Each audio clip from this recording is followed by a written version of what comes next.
La Fédération des entreprises du bureau et du numérique EBEN vous présente les belles visées d'un cédant avisé. Une entreprise mobilise des moyens humains, matériels, financiers, pour la réalisation d'un projet. Ce projet est orchestré par un dirigeant.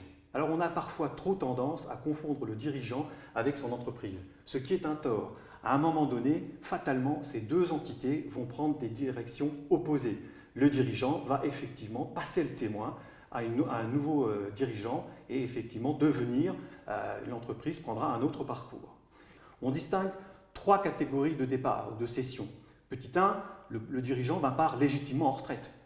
Deuxièmement, on le rencontre de plus en plus, c'est des dirigeants qui veulent réorienter leur carrière vers d'autres secteurs. Et bien, dans ce cadre-là, qu'est-ce qu'ils font? Ils réalisent leur patrimoine professionnel. Et puis il y a, je pense aussi, un troisième cas qu'on voit de plus en plus, notamment dans le secteur qui est celui du print et qui est bien connu au niveau des belles, eh bien, c'est le fait qu'il y a des concentrations. Eh bien, le dirigeant des entreprises à acheter va effectivement vouloir vendre son entreprise pour réaliser une plus-value substantielle.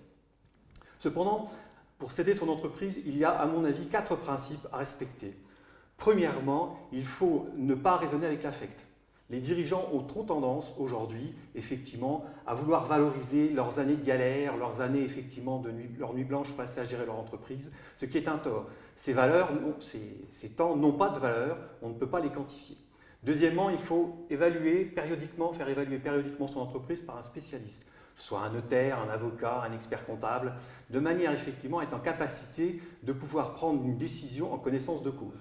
Attention cependant, une évaluation ne donne pas un prix de cession. Elle donne une trajectoire, elle donne une tendance, mais elle ne donne pas une plus-value de cession.